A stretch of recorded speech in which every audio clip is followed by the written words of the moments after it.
Welcome to Borak Projex, your favorite project management podcast, where we go beyond the project charters and charts and deep into the minds of program and project management icons and leaders. I am Alex Zulkarnain, your host and fellow project practitioner. And this podcast is brought to you powered by our sponsor, PXP, or Project Excellence Partners, your trusted partner in project excellence. In every episode, we will sit down with real builders and champions of progress, the Otais, the sorcerers, and the superheroes of the project management world, to unpack and learn what it really takes to deliver projects successfully. No fluff, just real talk, straight from experience. Now, are you ready? Let's bring it on.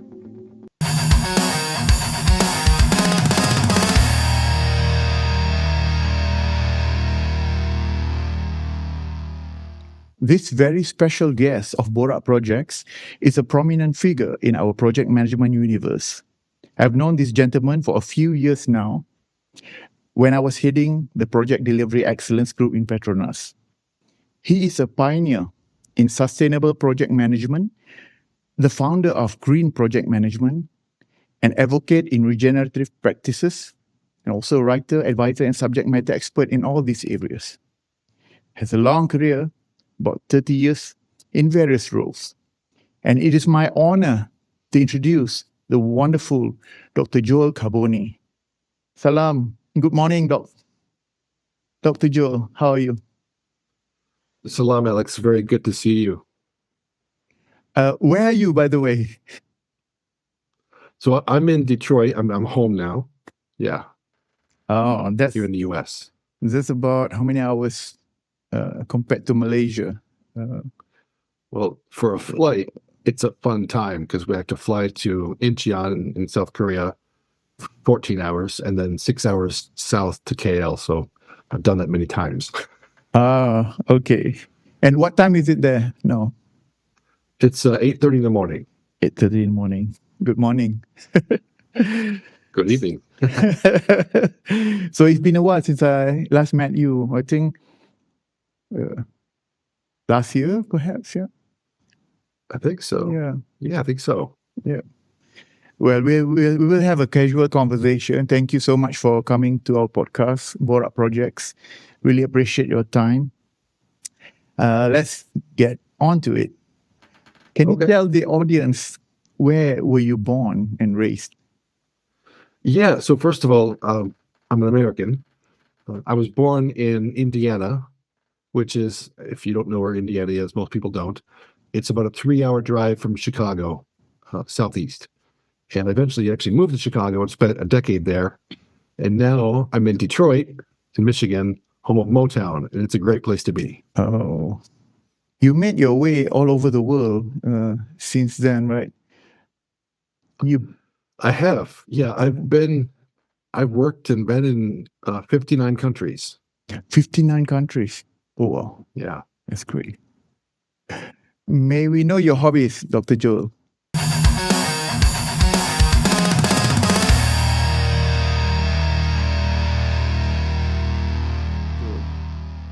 Sure. I love to cook. Oh. Actually, especially Italian food. I love it. Give me a fresh loaf of bread and a slow simmered sauce and someone to share it with, and I'm a happy guy. I get spices actually from all over the world, which is another hobby. Is I love to travel. And I mentioned I've been to 59 countries, but when I'm working, I always take some time to escape the city centers, walk the neighborhoods, try local foods, because I'm really a foodie. And I like to connect with people right there where they are. I'm also in scouting. I'm a scoutmaster, so I try to get outdoors with the youth and camp monthly. It's not always easy with the work schedule, but being in nature kind of keeps me rooted. See what I did there? Rooted nature. Yeah. When was the last time you were in Malaysia?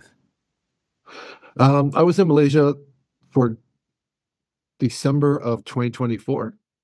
Oh, quite some time. Yeah, I think we spent the U.S. holidays in Malaysia with my wife's Malaysian, by the way, so we go there quite often. Uh, and when's your next trip to Malaysia? I'm not sure, possibly next spring. I'm hoping. Mm. Yeah, I hope to meet I you miss the then. food. Oh, you miss the food. Give me nasi lemak every single day. Oh, okay. You can have those when you're here, definitely. And Definitely not the same here. are there nasi lemaks and other Malaysian cuisines there? There are some fusion places, but Uh, when we go there, it's like, this is not real. So my wife does a really good job of making it, but with local ingredients. So it's not the same as what you can get in Malaysia. It's just not the same. The sambals are just not the same. It's yeah, you want to go where it's really authentic. exactly. Perhaps you can share with us your educational background, please.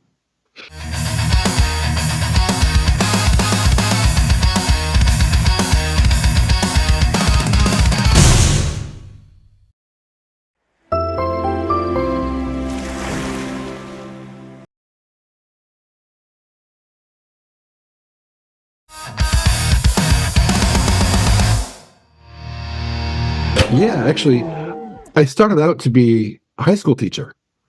I double majored in secondary education and Japanese language. People are going to hear that and go, wait, what? Wow. And when my teaching practicum got delayed, I took an IT job for a bit and I got hooked, and that detoured into a career. I later changed my focus and got back to my passion and pursued my PhD in sustainable development and environment. My thesis was focused on the Millennium Development Goals, or the MDGs, which were the UN goals that eventually gave way to today's SDGs. Mm. That was back in 2014. Oh, wonderful. And how did you get into project management, connecting both? Completely by accident. I think, as most project managers do, I was the accidental project manager. I didn't grow up thinking I want to become a project manager when I grow up. I want to become a fireman or something, I'm sure.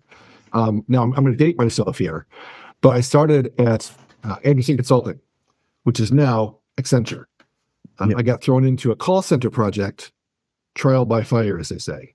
And I loved the pace and was good at it. In my role as a project manager, my career project portfolio had a 93% performance success rate. So I really enjoyed that very, very much. Okay. And you are a very well-known figure in the project management world, especially as a sustainable project management pioneer and the green, or GPM, Green Project Management founder. Can you tell us a little bit more on this? Yeah, it's interesting. So first of all, I mentioned that I'm in scouting, right? So first of all, I'm an Eagle Scout. And to me, nature has always felt like home, which is also why I like Malaysia so much, because it's everywhere. But my work life in projects showed me how often we treat resources as being limitless, and they're not. Yeah. Since the Industrial Revolution, we've optimized projects for output and not outcomes. And I wanted to change that. So I set out to build standards, methods, and tools that make sustainability practical and measurable inside of projects and easy to access. That's why we put them out there for free. There's no paywalls, no membership requirements. Put it out there. And for years, I felt like I was knocking my head against a brick wall. Then the brick wall cracked. Our community started to grow, and green moved from the margins into the brief. And now those standards, the first of their kind, are PMI global standards and part of our joint venture. And I'm really proud of that.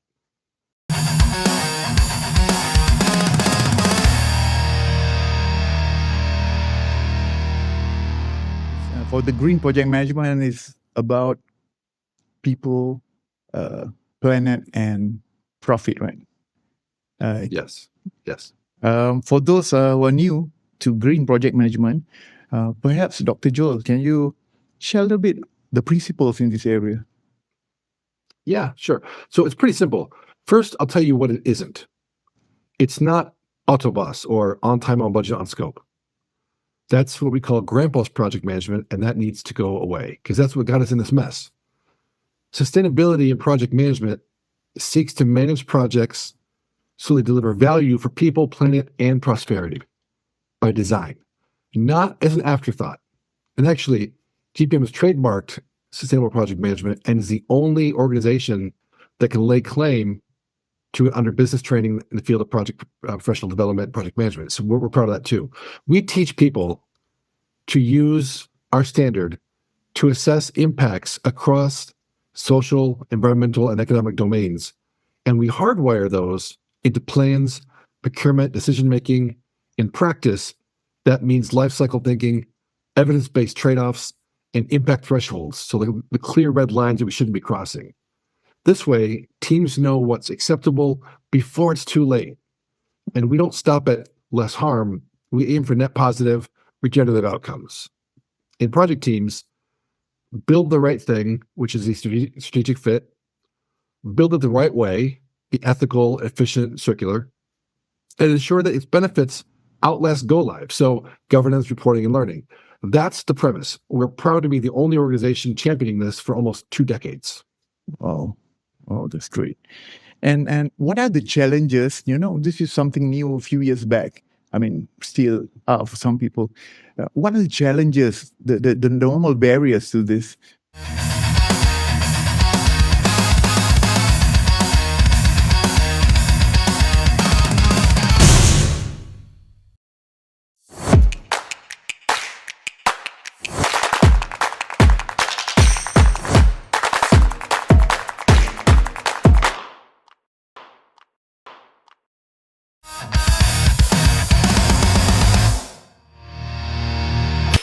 Well, I'll tell you, some of the barriers is misunderstanding.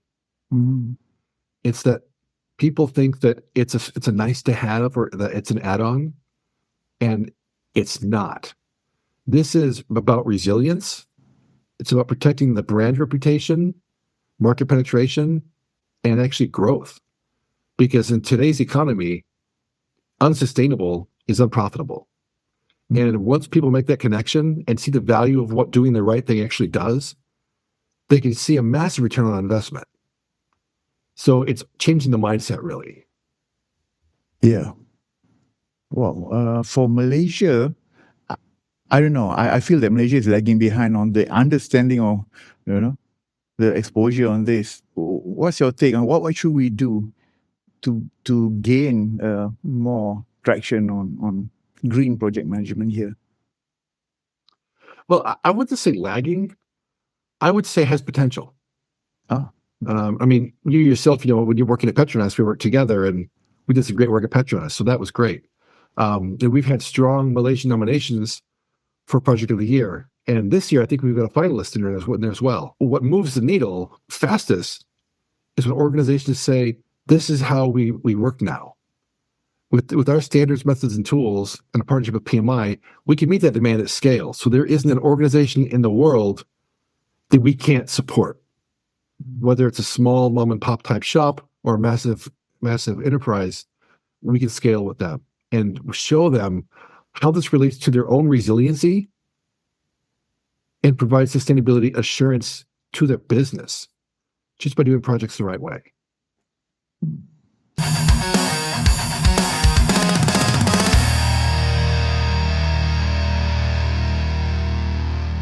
So if there's a company who's suddenly ambitious to go through this journey, what should they do? Who do they seek? So that's a great question. You can come directly to us, gpm.org, and we have contact forms. We can figure out what is it you need. It's not off the shelf, meets everyone's needs. We'll tailor it to your needs, and you've experienced that yourself. Yeah. So we want to make sure that we're explaining it in a way that meets the way your business operates, and we're able to tailor it in a way that you need, so that way it fits your specific business model. We do have training certification through PMI, which is going great right now. It's actually big take up in Southeast Asia as well. So we're seeing a growth there. Our hope is that we can use the project profession to overcome some of the environmental challenges we have globally, because project managers have our fingers on the pulse of all change. And as a collective, we can make massive change on a global scale by acting locally, almost by overnight. Mm. But for this to really work, it's not really the project managers, right? It's the project sponsors, project directors, perhaps some of them. So what effort should we have to actually get buy-in from the project sponsors, from your experience? So for a long time, this is how we actually operated. And we would teach project managers to become more strategic in thinking. When you're doing your impact analysis using our tools, you outline the key areas where the problems are. And then you have to develop a mitigation strategy. This is where you take it to your sponsor and say, hey, we found these things. And if you don't address them, it's going to bite us later on.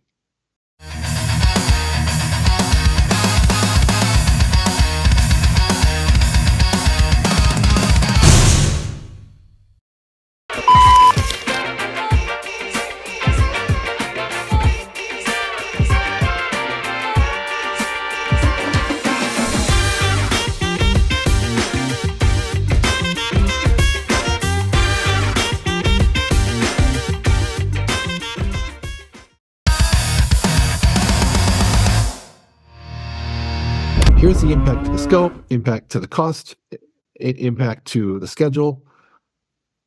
Do you have the authority to go make changes? I found that if you provide executives and sponsors enough information to make the right decision, they typically do. But when it comes to sustainability, project managers don't always know where to look. Yeah. That's why our standard gives you over 200 different ways to look at sustainability. This way, you're providing them all the information, arming them with the right information to make the best decision. Are there efforts from any parties in Malaysia to actually convey this or influence the authorities, the relevant authorities, how this can help the nation? Any efforts on that? Well, I'll tell you, us at GPM and together with PMI, we're working on this. We do have a couple training partners in Malaysia right now. That's ramping up. We've had some smaller organizations putting out the word, working with universities for a long time, and we're putting a big focus now on getting into universities and providing them with curriculum, so that way our future leaders can come out of school with this already in hand. And for GPM, Green Project Management, is there a center or organization here in Malaysia? We don't have local organizations. And now, because of our joint venture with PMI, the PMI chapters have become the home. It's all about community. And how can we encourage and support the community to take this on? It doesn't matter if I'm out there talking about this in every single country. We need everyone in every single country to start talking about this and doing this. That's why it's really about community and the collective. How about the international acceptance, the world? Any new exciting developments elsewhere?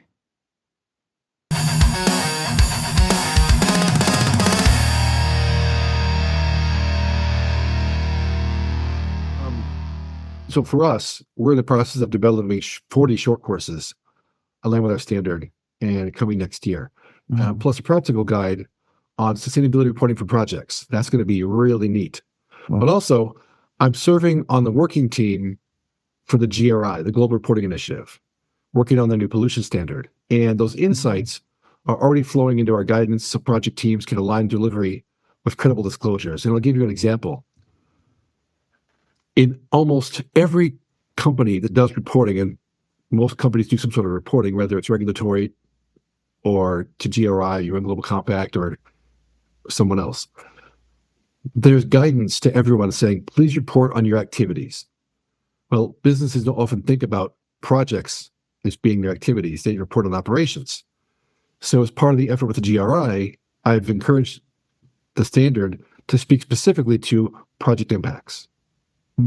And so for the first time, the pollution standard coming out will say, for project sites, we want to know the impact on soil, air, water, and noise pollution. That's a big step forward. And so when that comes out, all project managers around the world will have to be able to explain what's the impact of our project on these areas And what are you doing about it? The nice thing is that we've been teaching how to do this for years. And so it's out there. They can learn how to do it and be ready for this regulatory change coming. I probably know this answer, but I just want to ask you for the benefit of our audience, probably the young ones.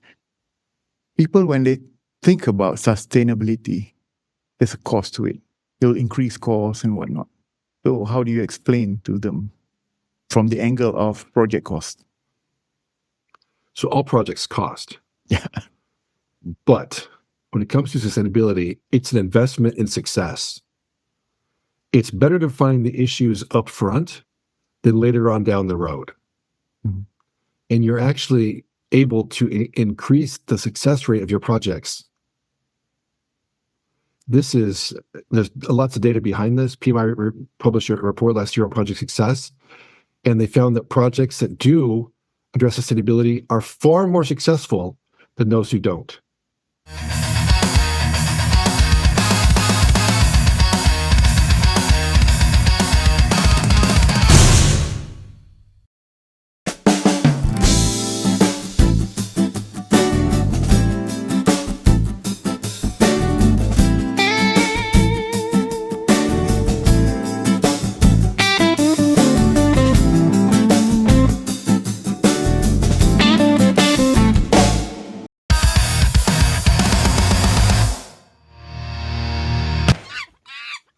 Is it because they think about it early in the readiness, the anticipation of all the challenges, related or indirect? Yes.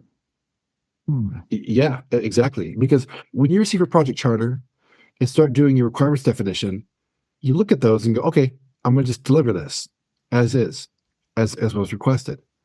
But if you look at it with a critical eye and say, there's some areas here that might cause us problems, let me map this against the P5 standard and see what we could do about this.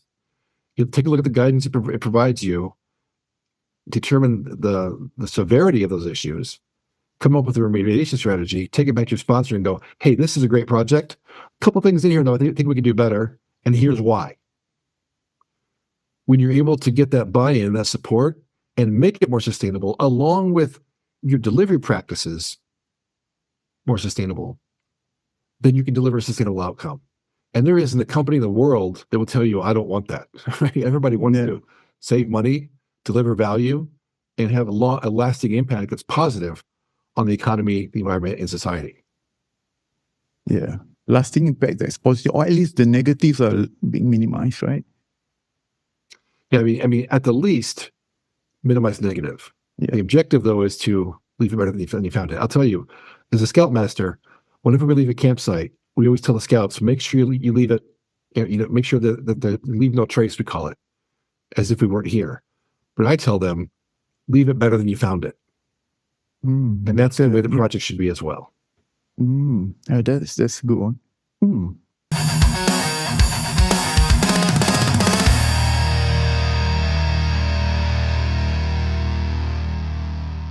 When people, again, think about green or sustainability, they immediately think about the planet, the environment.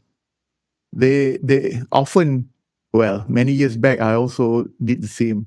I often forget about the people.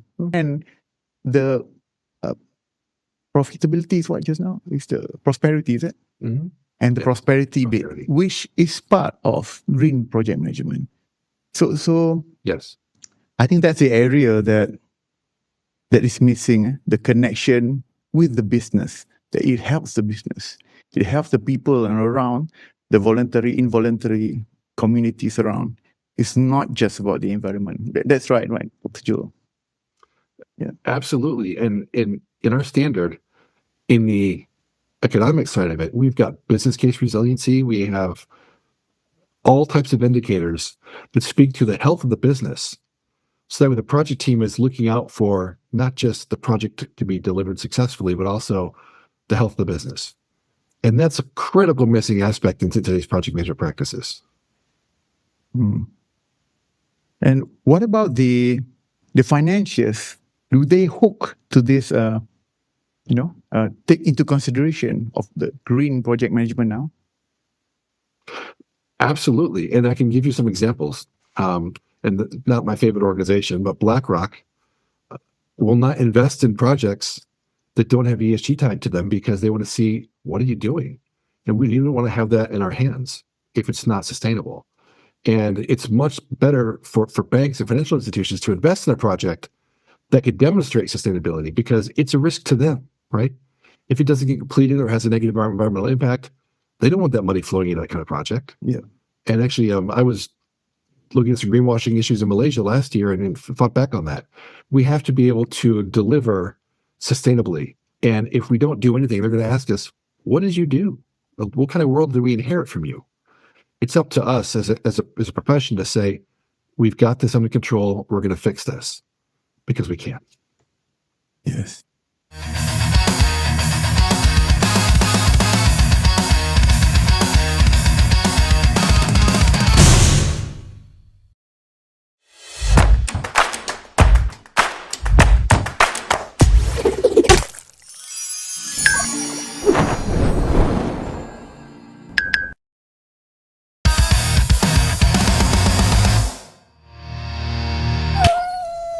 Okay, talking about Malaysia again, how many project managers that we have here that are accredited with at least basic GPM courses? I don't have the exact number offhand, but I think it's at least 100. Oh, wow. Which in comparison to some other countries is quite a lot. We should promote that. At the very least, they are aware of this awareness course, right? The first level. What course is it called? For entry level, yeah. For the GPM, the training course. Yeah. So there's a couple options. You can go direct to PMI. If you're a PMP, for example, we have a short route. It's a shorter course and a shorter exam. And when I say that, people go, shorter exam? Yes. You can go to PMI.org right now and look at certifications. The GPM certification is right there. You could take the course online with the exam as a bundle.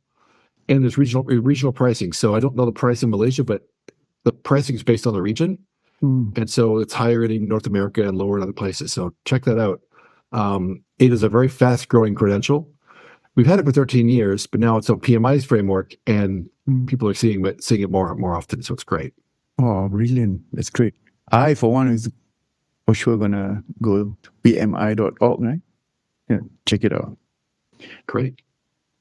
So any particular call for action for us in the project management fraternity, especially in Malaysia? I love that you said fraternity. I love that. Because we're all in this together, right? Yeah. I would say upgrade your definition of done.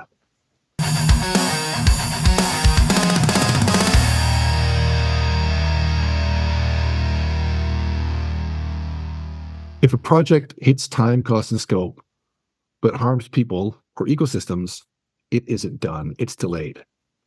Start every project with 1 page, impact intent. What will we protect, restore, and report on? Make your PMO the engine for this. Build playbooks, set impact thresholds, and measure outcomes alongside KPIs. Today's PMOs can be a driver of sustainability across portfolios. And for project managers, you don't have to change the world. You just have to make a change in your world. And together, the millions of us that are practicing this can change the world together, one project at a time. Brilliant. Oh, that's good advice. I was just about, my last question is about any advice for the young project practitioners out there. Any words of wisdom? Sure. Because I still feel like I'm one myself, but I have no hair, so I don't. Learn to speak 3 languages: business value, human impact, and technical delivery. Get fluent in procurement. That's where the most impact is locked in. And when you're told that's a separate organization, separate part of the business, push back. Practice ethical courage, which means raise the tough issues early and build your regenerative muscle. Leave every team, process, and place better than you found it. Your career edge isn't neutrality. It's integrity plus skill. And remember, the project is temporary. The impact isn't. Mm. Hey, that sounds like an advice not just for the young ones here, or audience. I think it's for the seniors as well, or at least refresh it. Age is just a number, right? Yeah, well, it's an important number, and it does influence. But wow, that's great. Okay, can we go to the next segment, Dr. Joel? Absolutely. Fire away. Okay, it is about firing away. It's called Rapid Fire segment.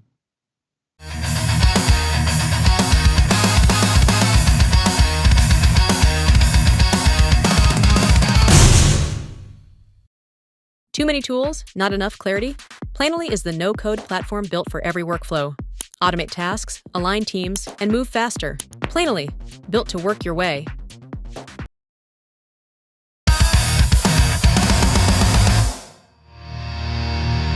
Okay. What's going to happen is I'm going to give you two words or two phrases or two statements. You choose either one for any reason at all. One's closer to you or the answer that you like. And then that's about it. And you can explain why if you want. And there's no right and wrong answer. Okay? Okay. We're doing some profiling of you. Okay, ready? Ready. Green or white?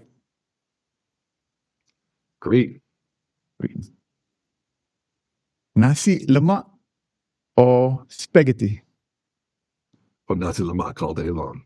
Ooh, that was a close. It's very close, right?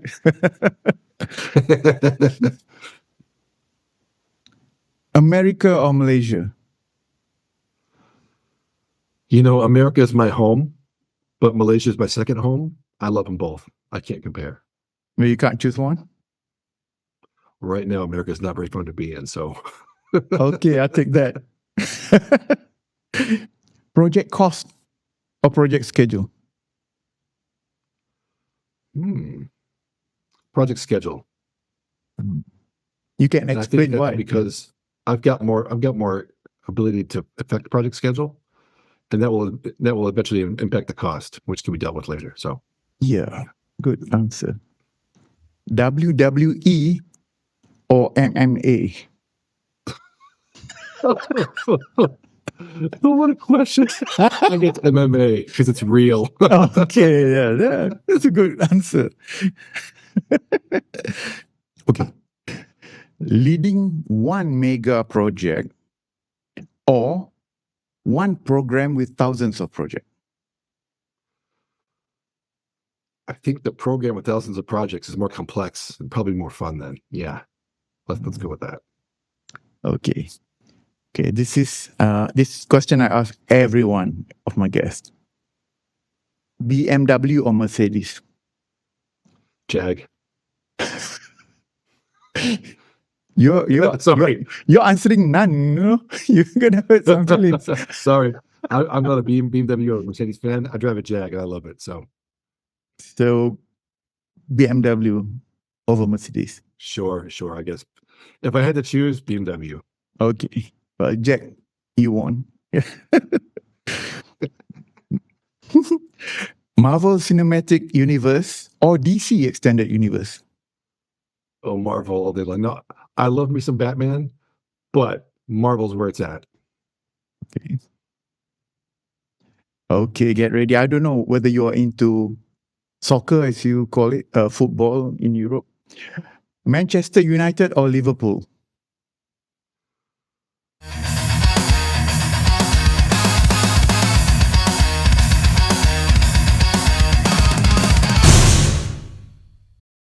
Imagine your data structured into clear training plans, business plans, strategic roadmaps, and beyond. All connected, all working together. Giliga, AI that becomes part of your workflow, not a replacement, but an evolution.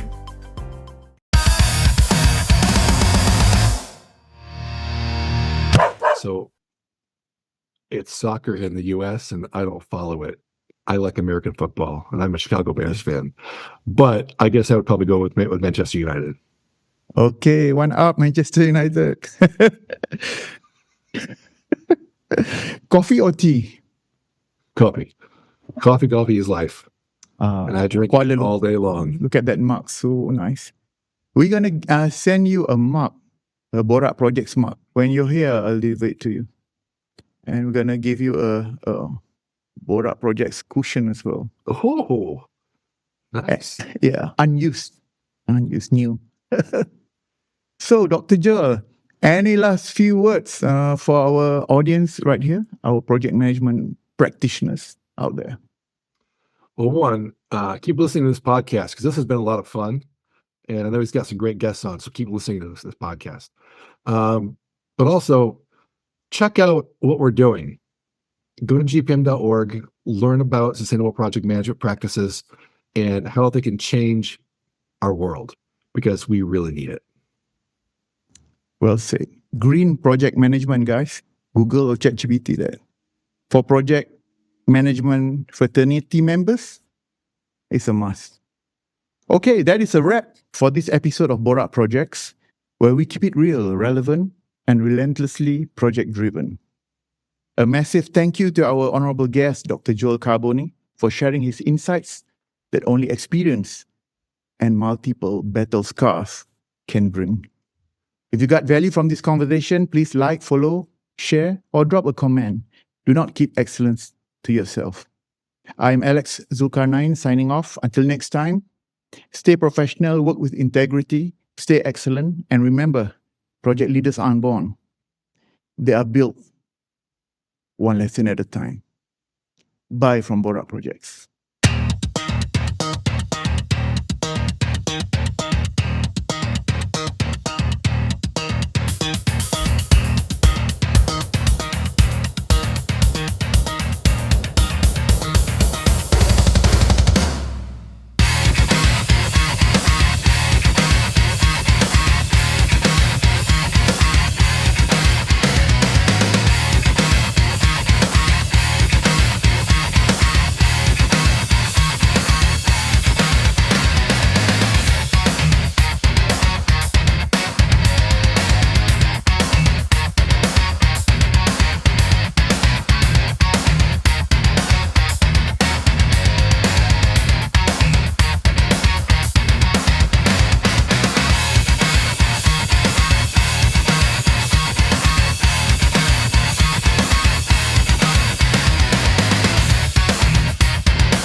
I am Alex Zulkarnain, your host and fellow project practitioner. Can we do that again?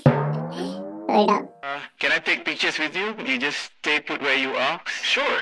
Just stand next to you. I think my good side.